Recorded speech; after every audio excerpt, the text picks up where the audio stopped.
Hello everyone, welcome है आपका 70 और 71st बीपीएससी के मेंस के सीरीज में। हम दोनों इसलिए टारगेट कर रहे हैं क्योंकि अभी री एग्ज़ाम की भी पॉसिबिलिटी है और होना भी चाहिए। अगर री एग्ज़ाम होता तब भी आपका मेंस का टॉपिक क्लियर होना चाहिए क्योंकि प्री के बाद ज़्यादा टाइम नहीं दिया जाएगा। ठीक है, उसके साथ साथ 71st का जो प्रिपेयर कर रहे हैं वो भी आप प्रीलिम्स जो है से पहले अपना मेंस कंप्लीट कर लो क्योंकि आपके लिए अच्छा रहेगा। ठीक है, नेक्स्ट देखते हैं। एमएसपी बार बार न्यूज में सॉरी, एमएसपी बार बार न्यूज में। एमएसपी का मतलब होता है मिनिमम सपोर्ट प्राइस। ठीक है, उसके साथ साथ क्या न्यूज में आ रहा है कि बहुत सारे फार्मर ने प्रोटेस्ट भी किया है कि आप एमएसपी को लीगलाइज कर दो। ठीक है, लीगलाइज मतलब लीगल स्टेटस दे दो सो दैट कि एमएसपी मिलेगा। ठीक है, अभी एमएसपी गवर्नमेंट के हिसाब से दिया जा रहा है। ठीक है, लीगल हो जाएगा तो मिलेगा। ठीक है, तो उसके लिए हमें सबसे पहले क्या पढ़ना कि एमएसपी क्या होता है। MSP is nothing but minimum support price, a minimum price for any crop. किसी भी क्रॉप के लिए, क्रॉप किसी भी का मतलब होता है कि गवर्नमेंट जिसको ऑथराइज कर रहा है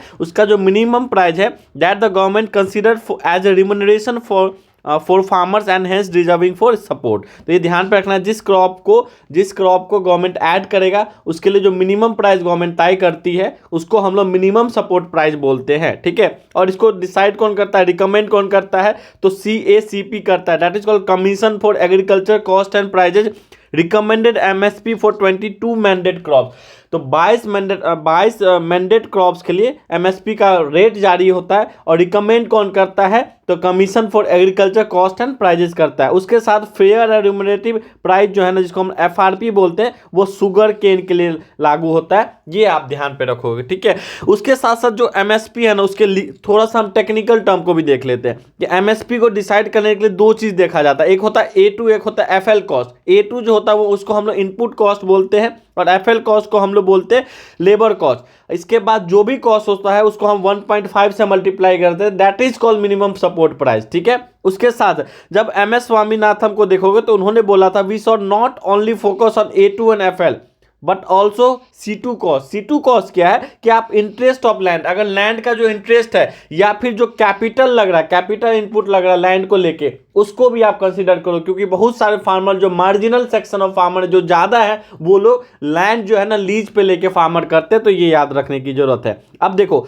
फूड कॉर्पोरेशन ऑफ इंडिया का क्या रोल है, is the nodal agency for procurement along with the state agency. तो स्टेट एजेंसी के साथ मिलके एफसीआई का जो प्रोक्योरमेंट करते हैं, मतलब एफसीआई क्या करता है, प्रोक्योर करता है। प्रोक्योर का मतलब होता है कि जो भी एमएसपी से रिलेटेड जो क्रॉप्स है ना उसको जो परचेज करता है वो एफसीआई के थ्रू करता है, वो नोडल एजेंसी है। उसमें कुछ स्टेट के भी एजेंसी इन्वॉल्व रहता है, जैसे स्टेट का जो food corporation of India, state का जो फूड कॉर्पोरेशन होता है at the beginning of the sowing season. ठीक है, तो ये ध्यान पे रखना है। अब क्या बेनिफिट एमएसपी का, हम जो आपको बता रहे हैं, ट्रस्ट में हम उसी तरीके से आपको बता रहे हैं जिस तरीके से आपको एग्जाम में डायरेक्ट हिट कर पाओगे, डायरेक्ट लिख पाओगे। ठीक है, एक प्रॉपर स्ट्रक्चर वे में बता रहे थे सो दैट कि एमएसपी पे जिस तरीके से भी क्वेश्चन आएगा तो आप हैंडल कर पाओगे। तो क्या बेनिफिट है एमएसपी का, प्राइस स्टेबिलिटी मिलता है। किसको, फार्मर को प्राइस स्टेबिलिटी मिलता है, उनको एक सेंस ऑफ कंप्लीटनेस रहता है उनके दिमाग में कि अगर हम कोई भी क्रॉप्स को ले रहे हैं ना, जो भी 23 क्रॉप्स है उसके लिए हमें प्राइस मिलेगा ही मिलेगा, तो टेंशन नहीं रहता है। ठीक है, बर्डन नहीं रहता है। उसके साथ साथ फूड सिक्योरिटी भी होगा क्योंकि अगर एमएसपी मिल रहा है ना तो एमएसपी से फूड सिक्योरिटी कैसे लिंकअप है कि फार्मर चाहेंगे कि वो खेती करें सो दैट कि उनको तो पता नहीं कि एमएसपी के थ्रू उनको प्राइस मिल ही जाएगा, तो हमारा जो फूड शॉर्टेज है वो भी नहीं होगा। हम फूड सिक्योरिटी की तरफ मूव करेंगे, ensure stable production of food grains. I hope कि आपको समझ में आ रहा है। प्रोडक्टिविटी भी बढ़ेगा, उसके साथ क्रॉप का डाइवर्सिफिकेशन होगा। डाइवर्सिफिकेशन का मतलब होता है कि 22 क्रॉप्स है। ठीक है, तो बहुत सारे क्रॉप्स ऐसे भी जो लोग नहीं उगाते वो भी उगाना स्टार्ट करेंगे, सेल्फ सफिशिएंट हो जाएंगे हम। सेंस ऑफ सिक्योरिटी रहेगा जो हमने आपको बताया। Help during the price fluctuation, price fluctuation होगा तो हमको उससे हेल्प मिलेगा क्योंकि सरकार खरीद रही है तो फ्लक्चुएशन प्राइस नहीं होगा। ठीक है, अब क्या क्या इशू है एमएसपी के साथ, अगर बेनिफिट देख रहे हैं, पॉजिटिव साइड देख रहे हैं तो हम निगेटिव साइड भी देखेंगे।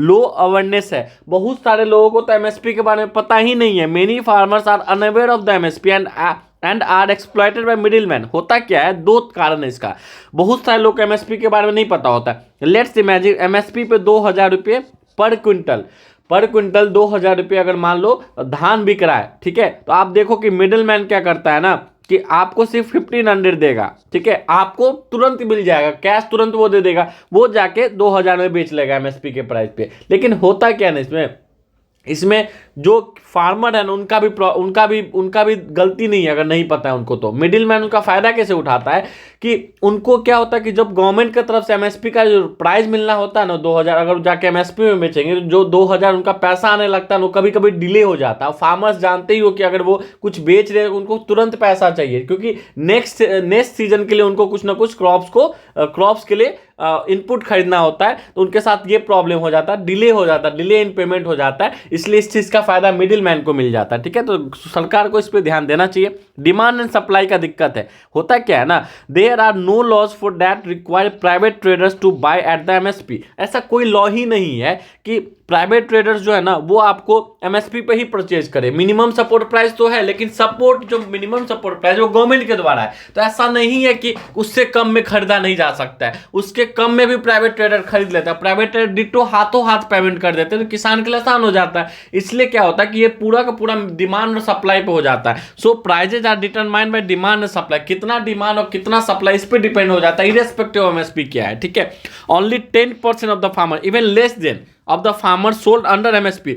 जितने परसेंट फार्मर, उसका 10% लोग ही जो है ना वो एमएसपी रेट पे बेच पाते। क्यों, ऐसा कौन कह रहा है? नेशनल सैंपल सर्वे रिपोर्ट कह रहा है। तो जब इस तरह के स्टेटमेंट को आप कोट कर दोगे ना according to national sample survey, तो आपका जो आंसर है ना उसको एक ऑथेंटिसिटी मिलेगा, और जो भी आयोग में कॉपी चेक कर रहे होंगे उनको लगेगा कि आपको सर्टेन नॉलेज है और उनका सोर्स भी आपको पता है। ठीक है, depletion of ground water, MSP में बहुत सारे क्रॉप ऐसे भी है जो क्रॉप वाटर इंटेंसिव, मतलब वाटर इंटेंसिव क्रॉप भी है, मतलब जिसमें ज्यादा पानी का जरूरत होता है। तो ग्राउंड वाटर डिप्लेशन हो रहा है, बहुत ज्यादा ग्राउंड वाटर डिप्लेशन हो रहा है, क्योंकि उनको पता है कि इसमें प्राइस मिल रहा है तो वो खेती करेंगे। तो समझ लो मिसमैनेजमेंट हो रहा है। उसके साथ साथ इकोनॉमिक इंपैक्ट भी हो रहा है। अगर हम एमएसपी दे रहे हैं तो कहीं ना कहीं गवर्नमेंट का फिस्कल जो है ना इकोनॉमिकली गवर्नमेंट इंपैक्ट पड़ रहा है गवर्नमेंट के ऊपर। ठीक है, रीजनल वेरिएशन है with respect to MSP implementation. जैसे मेजोरिटी बेनिफिट जो है ना नॉर्थ इंडिया का जो मेजोरिटी ऑफ बेनिफिट है, आप देखोगे तो पंजाब और हरियाणा के लोग ही बेनिफिट ले जाते हैं। ठीक है, तो आप देखोगे पंजाब और हरियाणा के लोग बहुत ही ज्यादा समृद्ध होते हैं एग्रीकल्चर करके, उन्हीं का ज्यादा डिमांड है कि एमएसपी को लीगलाइज कर दो। ठीक है, अभी जितना प्रोटेस्ट होता है मैक्सिमम जो है ना वो पंजाब हरियाणा के ही लोग हैं, क्योंकि मैक्सिमम बेनिफिट उन्हीं को मिल रहा है। ठीक है, MSP led to monoculture, MSP का मोनोकल्चर हो रहा है। ऐसा क्यों हो रहा है कि मोस्ट ऑफ द जो लोग कर रहे हैं ना वो मोस्टली वीट या फिर पैडी ही कर रहे हैं, क्योंकि उनको अच्छा अमाउंट ऑफ एमएसपी मिल रहा है, क्योंकि उनका प्राइस अच्छा है। तो समझ में हो रहा है, तो मोनोकल्चर का कल्टीवेशन हो रहा है, मतलब किसी एक तरह का खेती ज्यादा होने का हो रहा है ऐसा। इसलिए प्रॉब्लम ही है ना, अगर मान लो आप किसी का अच्छा एमएसपी पे अच्छा प्राइस मिल रहा है तो लोग उसके तरफ मूव कर जाते हैं। ठीक है, नेक्स्ट देखो प्रीवियस इकोनॉमिक सर्वे, जो प्रीवियस इकोनॉमिक सर्वे बोलता है कि MSP procurement is not across all state and not observed that MSP program not across all state and a significant portion of pulses oilseed were sold below the MSP। और पूरे state में नहीं है, mismanage है, और ये oilseed और pulses जो है ना वो बिलो द एमएसपी भी बिक रहा है, ये भी ऐसा देखा गया। ठीक है, नेक्स्ट अगर हम लोग देखते हैं कि क्या फेवर है एमएसपी गवर्नमेंट गारंटी लॉ का, तो अगर एमएसपी को लॉ दे दिया जाएगा, गारंटी लॉ दिया जाएगा, मतलब सरकार बोलेगी कि हम खरीदेंगे, तो समझो इससे क्या इसका फेवर है, इससे क्या होगा, तो इससे फाइनेंशियल सिक्योरिटी मिलेगा किसको? किसान को। MSP would ensure farmer fix remuneration to the farmers by the financial security them against the vagaries of price instability in the market. जो बहुत ज्यादा अनियमितता है ना प्राइस का, अप्स एंड डाउन फ्लक्चुएशन जो है ना, उससे उनको राहत मिलेगा, एक उनको प्राइस स्टेबिलिटी मिलेगा, उनको एक इनकम सिक्योरिटी भी मिलेगा, तो उनके लिए अच्छा होगा। ठीक है, अब इन्वेस्टमेंट पॉइंट ऑफ व्यू से देखोगे तो legal MSP would encourage farmers to invest a modern technology and sustainable farming practices. तो क्या होगा कि अब उनको तो पता है कि हर साल मेरा लीगल है तो हमको बिकेगा ही बिकेगा, तो उनको क्या होगा कि वो इंकरेज हो जाएंगे और वो मॉडर्न टेक्नोलॉजी को अपनाएंगे और सस्टेनेबल फार्मिंग प्रैक्टिस करेंगे, जो नीड भी है, सस्टेनेबल फार्मिंग भी नीड है, और मॉडर्न टेक्नोलॉजी की तरफ मूव करेंगे। मॉडर्न टेक्नोलॉजी में क्या होता है कि इनपुट आउटपुट रेशियो अच्छा होता है। जो फार्मर्स इनपुट दे रहे हैं ना, किसान जो खेत में इनपुट दे रहे हैं, उनका आउटपुट बहुत अच्छा आ रहा है। कभी कभी अब जो हम लोग ट्रेडिशनल तरीके से लोग खेती करें उसमें आउटपुट बहुत अच्छा नहीं आता है, क्योंकि देखो आउटपुट आने के लिए उनको मॉडर्न टेक्नोलॉजी यूज करना पड़ेगा। मॉडर्न टेक्नोलॉजी कैसे यूज करेंगे, उनके पास तो पैसा ही नहीं बचता है। ठीक है, लेकिन जैसे उनको फाइनेंशियल सिक्योरिटी मिल जाएगा एमएसपी लीगलाइज होने के थ्रू, तो उनको एक रहेगा कि मेरे पास पैसा, और पैसा रहेगा भी उनके पास, उसके थ्रू ये कर सकते हैं।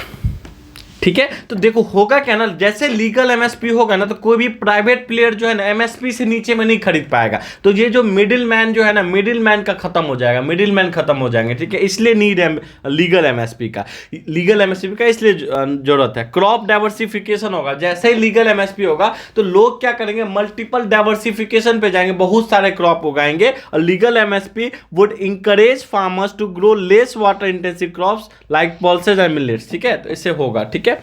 उसके साथ साथ अब ध्यान देखना है कि राइट टू फार्मर्स का बात होगा उसमें। According to Shanta Kumar report, 6% only farm house are able to sell wheat and rice to the government at the MSP rate. देखो एमएसपी रेट में देखो जो व्हीट और राइस है ना, वो सिर्फ 6% किसान जो है ना, फार्म हाउस होल्ड 6% किसान जो है वो गवर्नमेंट के एमएसपी रेट पे बेच पा रहे हैं as per the Shanta Kumar committee report, ठीक है। उसके साथ साथ बेस लाइन और बेंचमार्क प्राइस डिसाइड हो जाएगा। MSP sends a price signal to the market that if merchants don't offer higher than MSP price, the farmer may not sell them is produce. Thus it ensures that the market price will not drastically lower than MSP। और इससे क्या होगा कि जो market price है ना वो MSP से कम नहीं होगा। हमेशा ध्यान रखना, या तो वो MSP पे बिकेगा या MSP से ज्यादा पे बिकेगा। इसी की बातें हो रही, क्योंकि MSP जो गवर्नमेंट दे रहा है वो अच्छा प्राइस दे रहा है, लेकिन अगर MSP पे गवर्नमेंट 2000 दे रहा है तो लेकिन वो 1500 में भी बिक रहा है प्राइवेट मार्केट में, ये बंद होना चाहिए, ठीक है। ये जो मिडिल मैन का है ये बंद होगा लीगल एमएसपी का, ये कारण है। लेकिन क्या लीगल एमएसपी, आपको लगता है कि अगर लीगल एमएसपी हो जाएगा तो सबको एमएसपी पे प्राइस पे बेचने लग जाएगा, सब फार्मर्स पहुंच जाएंगे किसान के पास, तब फिर क्या होगा, फिजिकल स्टेटस क्या होगा। तो थोड़ा हम लोग की चैलेंजेस भी देख लेते हैं इसमें क्या होगा। ट्रेड, पहला तो ट्रेड डिस्प्यूट होगा। लीगलाइजिंग एमएसपी में lead to trade dispute with importing country. जो भी हम कंट्री से इंपोर्ट कर रहे हैं और हम अपने प्राइस को एक स्टेबल प्राइस दे देंगे तो हमारे साथ क्या हो जाएगा, ट्रेड डिस्प्यूट हो जाएगा, जो WTO के नॉर्म्स के खिलाफ है। आगे हम देखेंगे। Specially with the government provide subsidy और the forms of support to maintain MSP price, ठीक है। हाई फिजिकल बर्डन हो जाएगा गवर्नमेंट पे। अकॉर्डिंग टू एन एस्टीमेट, एक एस्टीमेट लगाया गया कि 5 trillion would be required for implementation of MSP law. तो समझ लो 5 ट्रिलियन बहुत ज्यादा पैसा होता है एज पर द रिपोर्ट, ठीक है। फूड इन्फ्लेशन बढ़ जाएगा, फूड महंगा हो जाएगा ना। देखो सिंपल सा बात है कि अगर मान लो सस्ता में भी अगर प्राइवेट प्लेयर खरीद रहे हैं तो घूम फिर के फार्मर्स को फायदा नहीं हो रहा, लेकिन जो चीज उसको खरीद रहा है उसको सस्ता में मिल जा रहा है। तो प्राइस इन्फ्लेशन हो जाएगा, मतलब फिक्स हो जाएगा कि इतना प्राइस में ये बिकेगा ही, तो उससे महंगा ही बिकेगा, समझो। उससे कम तो बिक ही नहीं सकता है, तो उससे महंगा बिकेगा तो हमारे पास आते आते और भी महंगा होगा। That's leads to food inflation, ठीक है। Neglect of non MSP crop, तो हो क्या रहा है ना, इससे जो भी नॉन एमएसपी क्रॉप है ना वो लोग उगाना ही बंद कर देंगे। उससे क्या होगा, जैसे फ्रूट्स वगैरह हो गया, उसका जो मार्केट है वो बहुत डाउन हो जाएगा। जो cultivation of nutritious food crops है ना, पल्सेज ऑयल सीड हो जाएगा, वो सब कम हो जाएगा। ये भी ध्यान पे रखना है। Violation of WTO subsidy principle, जो WTO का सब्सिडी प्रिंसिपल है वो वायलेट होगा। जैसे एग्जांपल प्रीवियसली आप देखोगे, US win against the China WTO in 2019 in case related to China's MSP support to its agriculture support. तो समझ लो यूएस ने चाइना के ऊपर जो केस करा था इससे रिलेटेड, जो चाइना एमएसपी सपोर्ट दे रहा था एग्रीकल्चर सेक्टर में, वो हार गया क्योंकि वो WTO नॉर्म्स को वायलेट कर रहा था, समझ लो। तो जब आप WTO जो वर्ल्ड ट्रेड ऑर्गेनाइजेशन है उसके बारे में लिखोगे, उसके नॉर्म्स के बारे में लिखोगे, तो आप अपने आंसर को एक वे दोगे, ठीक है। क्या जरूरत है कि एमएसपी लीगलाइज हो, तो गवर्नमेंट क्या कर रही है, लीगल तो नहीं कर रही है, लेकिन गवर्नमेंट कुछ इनिशिएटिव भी ले रही है सो दैट कि जो फार्मर्स जो है ना उनको हेल्प मिले, ठीक है, सो दैट फार्मर्स को हेल्प मिले। कैसे कर रहा है, तो PM किसान सम्मान निधि योजना दे रहा है, जिसके थ्रू वो क्या कर रहा है कि हर एक किसान को 6000 रुपया साल में दे रहा है और हर क्वार्टर उनको 2-2 हजार रुपया दे रहा है, मतलब 3 क्वार्टर हो रहा है तो 2 या 6000 मिल रहा है, ठीक है। तो एक तरह का क्या हो गया, फाइनेंशियली उनको सपोर्ट करना हो गया। किसान क्रेडिट कार्ड दे रहा है, जिसके थ्रू कम इंटरेस्ट पे उनको लोन मिल रहा है, काफी लॉन्ग ड्यूरेशन तक लोन मिल रहा है और बहुत ईजी तरीके से आप दे सकते हो। किसान क्रेडिट भी जो है ना PSL लोन के थ्रू आता है, प्रायोरिटी सेक्टर लैंडिंग। जितना वो प्रायोरिटी सेक्टर लैंडिंग का मतलब होता है उतना % जो है ना हर बैंक को इसी सेक्टर में देना ही लोन है, ठीक है। हर जब वो नहीं कमा सकते, PSL का मतलब ये होता है। तो किसान क्रेडिट कार्ड हो गया।